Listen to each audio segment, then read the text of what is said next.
کہ پاکستان کا مسئلہ ہی صرف ایک ہے، ہمارے انصاف نہیں ہے، ہمارے قانون کی حکمرانی نہیں ہے. ہمارا مسلسل اس ملک میں ایک طبقہ ہے جو قانون کے اوپر بیٹھ جاتا ہے، جو کہتا ہے ہم قانون سے اوپر ہیں. مارشل لا لگاتے ہیں تو سارا آئین ختم ہو جاتا ہے. پچھلے 60 سال میں آدھا وقت مارشل لا رہے ہیں.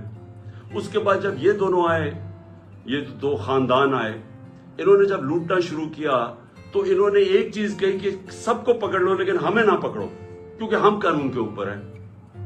ابھی بھی وہ جو باہر بھاگا ہوا ہے ملک سے جھوٹ بول کے، اس کی بیٹی جدھر پھر رہی ہے وہ کیا کہتی پھر رہی ہے؟ کسی کی جرت کیسے بڑھ رہی کہ ہمارے خلاف کیس کر دیا اور میرے باپ کو یہ کر دیا.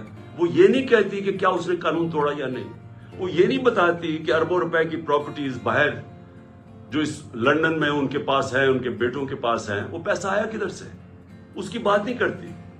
وہ تو جب پتا نہیں تھا پیناما میں کہ کیا انکشاف ہو جانا ہے تو 2 سال پہلے تو میری لندن تو چھوڑے پاکستان میں بھی کوئی پراپرٹی نہیں ہے.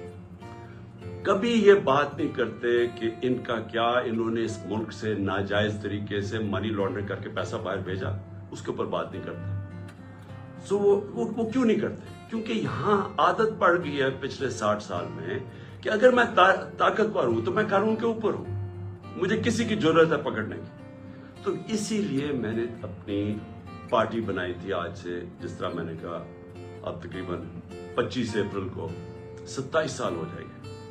تو جو پاکستان میں ہو رہا ہے، میں صرف آپ کو سمجھانا چاہتا ہوں کہ جس ملک کے اندر قانون کی حکمرانی ہوتی ہے وہاں ایسی چیزیں نہیں ہو سکتی، کیونکہ قانون سب سے اوپر ہوتا ہے.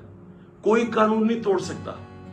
طاقتور کو یہ اجازت نہیں دیتا اس ملک کا قانون کہ آپ فیصلہ کریں کہ جی آپ ایک دم آئین توڑ دیں.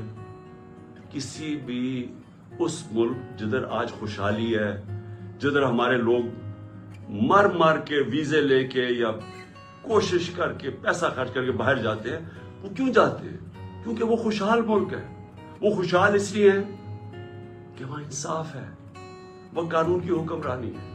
میں نے اپنے لوگوں کو جب سے میں وزیر اعظم بنا، میں نے یہی سمجھانے کی کوشش کی کہ مدینہ کی ریاست میں میرے نبی صلی اللہ علیہ وسلم نے قانون کی حکمرانی، عدل اور انصاف قائم کر کے ان کو دنیا کی امامت کروائی.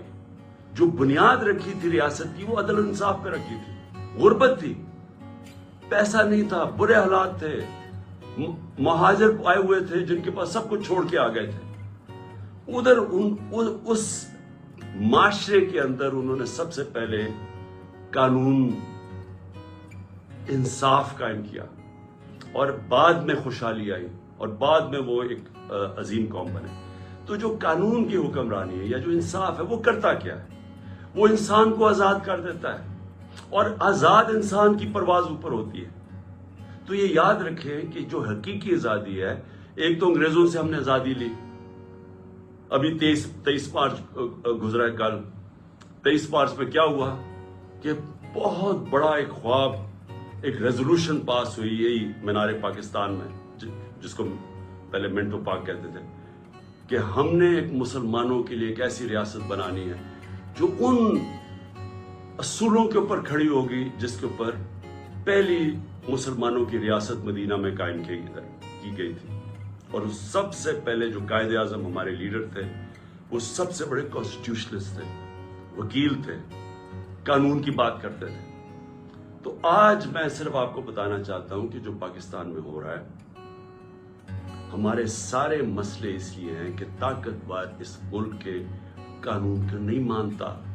وہ اپنے آپ کو قانون سے اوپر سمجھتا ہے اور اس کی وجہ سے ہم آزاد نہیں ہیں، ہم غلام قوم ہیں. آزاد قوموں کے اندر کبھی بھی کوئی آئین توڑ نہیں سکتا.